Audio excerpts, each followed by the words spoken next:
Assalamualaikum teman-teman, saya Syara Rifka ini dari kelas 2C PGMI. Mata kuliah yang akan kita bahas hari ini yaitu nasionalisme dan kebangsaan.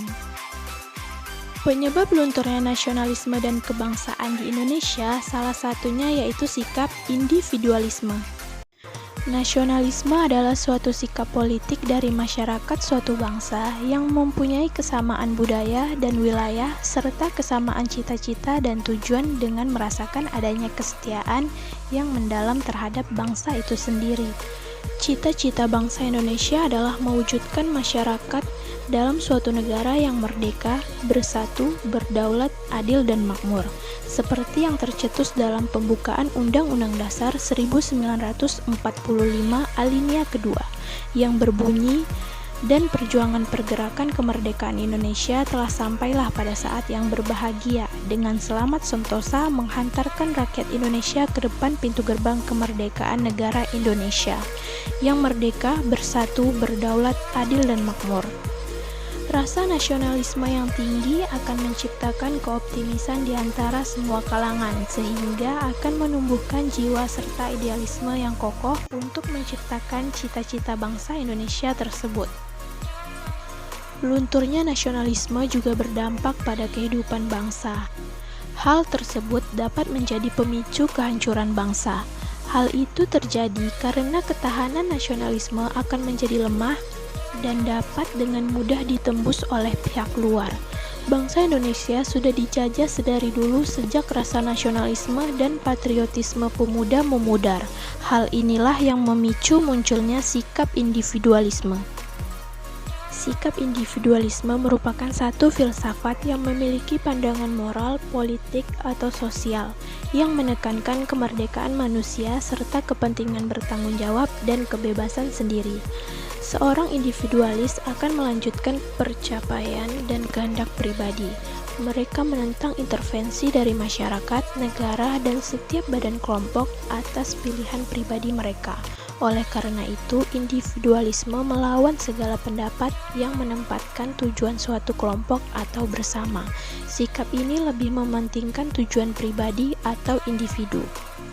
Seseorang yang individualis tidak dapat menilai apa yang ada di sekitarnya. Yang ada hanya bagaimana dia melakukan segala aktivitasnya dengan baik tanpa orang lain. Menjadi orang yang bersifat individualis terkadang cenderung lebih tertutup dalam mengerjakan sesuatu seperti apa yang dia inginkan. Beberapa sikap atau perilaku masyarakat kota yang menggambarkan sikap individualisme. 1. Kurangnya komunikasi antar satu orang dengan individu lainnya. 2. Kurangnya kepedulian terhadap kepentingan orang lain. 3. Minimnya interaksi dengan orang lain, seperti tetangga di sekitar rumah dan rekan kerja. Faktor-faktor munculnya masyarakat yang bersifat individualisme, yaitu yang pertama, orang yang cenderung individualis tidak terbiasa dengan hal-hal yang ramai atau melibatkan banyak orang untuk bergaul.